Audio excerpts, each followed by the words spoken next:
might trigger lightning. If lightning was ready to occur, and suddenly this conductor was thrust in the middle of, into the situation, then yeah, it could.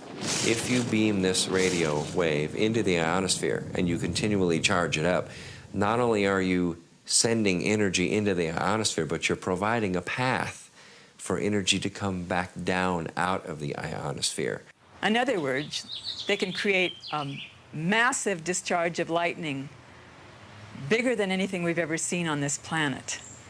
And if you aim the beam at the down, and it happens to be in a region where there's a lot of charge, you can initiate a discharge in that area, perhaps.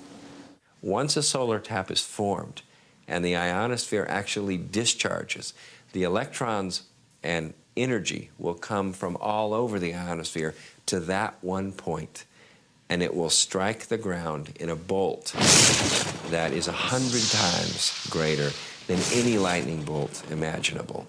And it will not just strike one time.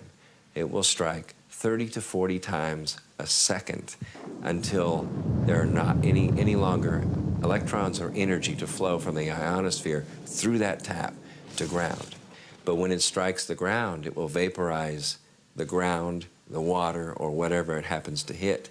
Kind of like 3 or 4 Mount St. Helens volcanoes going off each second that bolt discharges. Now, admittedly, that's kind of far-fetched, but whenever you're doing experimentation and you're taking risks with large amounts of energy, you must responsibly look at the worst-case scenario. And that could be the worst-case scenario. Well, everyone has to remember that the Earth is a living organism, a lot of living organisms, and things change. To not change is dead. And I believe that we are all electrically connected, and so when you start playing around with electricity, you're going to affect everything. And so I think we need to be very careful as to what we do, especially affecting humans, animals, and other life forms. Well, animals and birds are incredibly sensitive to electromagnetic energies. HAARP will not affect animals or birds. That's in the environmental impact statement. What I've heard about HAARP is that it can punch a hole through the atmosphere if they wanted to, and that it could disturb the migratory bird pattern. It'll mess with like traditional village life who depend on the birds for their food and everything. They shouldn't even build the machine if they don't know what it can do, because what if they just totally destroy the Earth with this HAARP machine? What are they going to think then? I think the biggest thing that scares me is that they don't know what they're doing. They're just trying it out. We don't know the results, and that's why we experiment.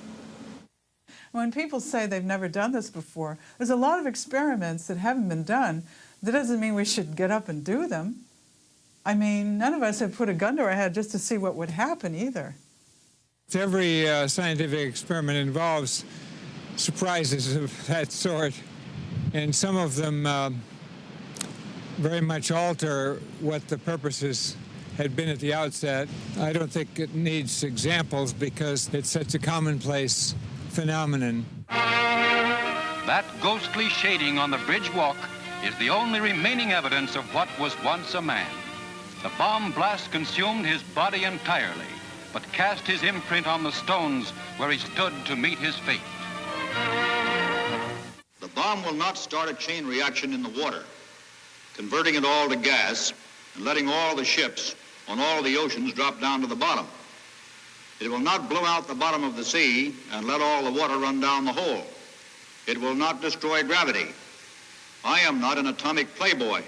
Will you tell them that the United States government now wants to turn this great destructive force into something good for mankind, and that this experiments here at Bikini are the first step in that direction?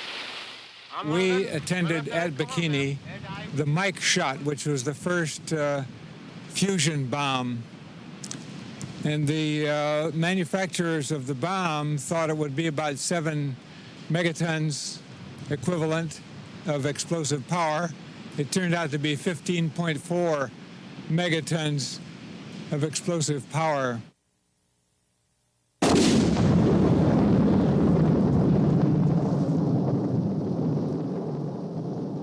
Their island was much more contaminated than had been presumed, and the radiation from that weapon contaminated the ocean. It's just like with DDT, remember? We were told that that wasn't harmful, and they drove through the streets and actually sprayed DDT from trucks on school children while they were eating lunch. Is HAARP 100% safe? I don't think I would categorize any radio transmitting system as 100% safe. We have made it as safe as we can. We have followed all the standards that are applicable. There are no standards because we have no intimate knowledge of how Earth and life work together. Many times we've experimented on various different things and then it didn't turn out the way we expected it to. It can get as big as what's been determined to be safe in the environmental impact statement. It can't go any bigger than that. The environmental impact statement was funded by the Air Force and the Navy, the people that are running the program.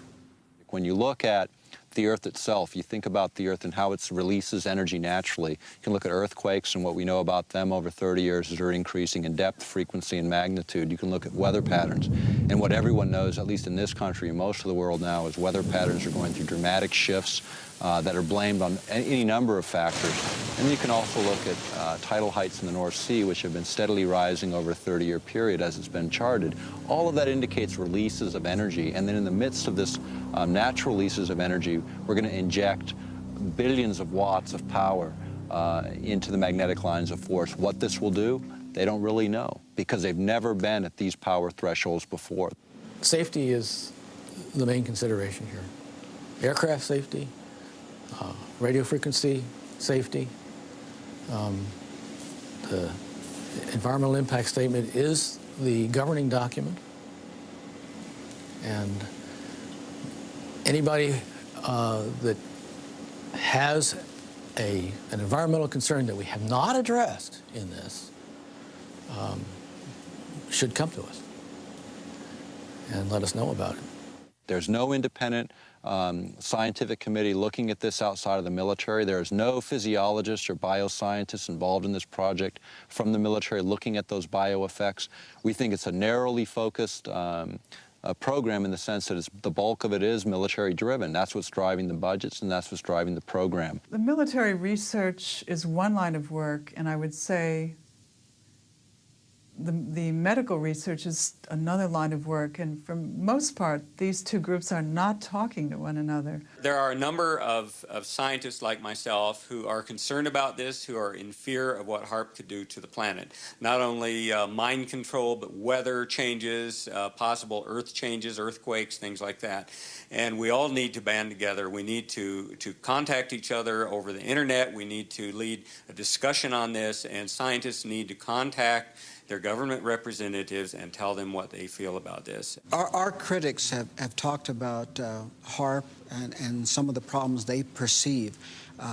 If anyone, any group, individuals, whatever, were concerned, they're welcome to tour the site. They're welcome to put together an independent team of their experts to come onto the site and to review what it is we're doing. We have absolutely nothing to hide.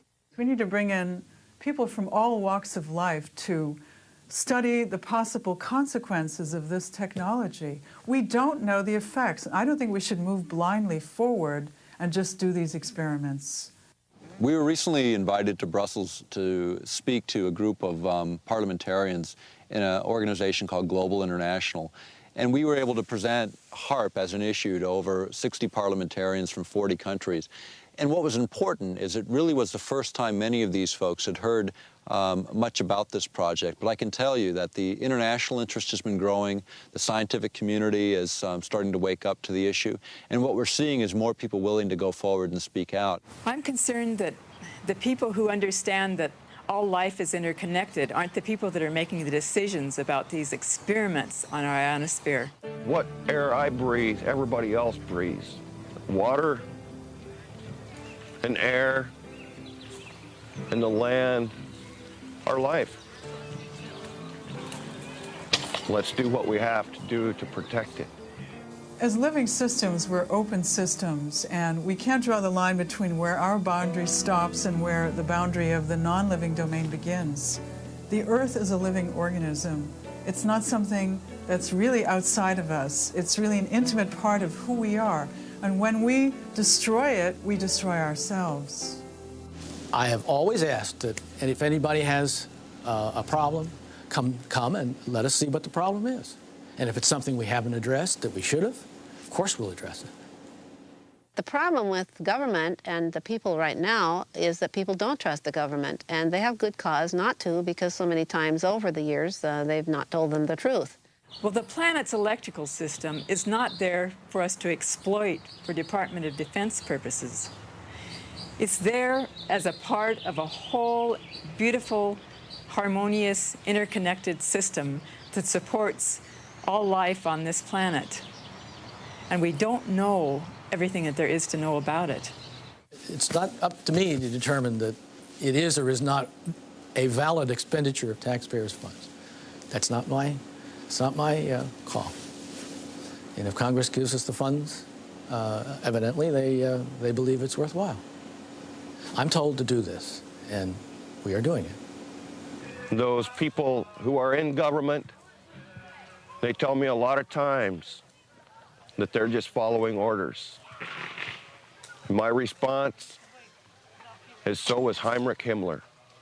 He was just following orders. We're about to embark on another arms race. It's totally unnecessary. We're committing billions of dollars to this technology, and the question becomes is, where does it end? I mean, they figured $3 trillion on the entire nuclear adventure, and that's, 60% of the current national debt. Are we going to start that cycle again? Is it necessary to do that again? There's just no sense to make more of HAARP than there already is. It's intended to be for research, and that's all.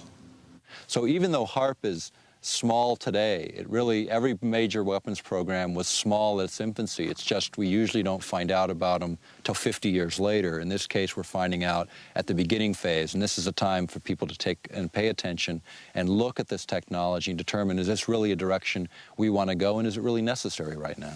HAARP is not a threat, it's a benefit. We also know that there are other very specific frequencies which are different from the war games frequencies, which can enhance healing, which can accelerate natural healing in our bodies, which can alleviate our mood disorders, which can help us get over depression, anxiety, and sleeplessness. The military has very different plans and asks different questions looking at the same system than the scientist who's interested in medical issues or healing the planet. It may not be that the Earth will die, but we will not be able to sustain human life on this planet if we continue to add one element of destabilizing technology after another. If we do not stand up for what we believe in, for the children, we're not doing our job. Perhaps true wisdom lies in knowing our limitations and that even the laws of nature are uncertain. In view of these technologies, we're left to wonder, do these experiments jeopardize our long-term survival?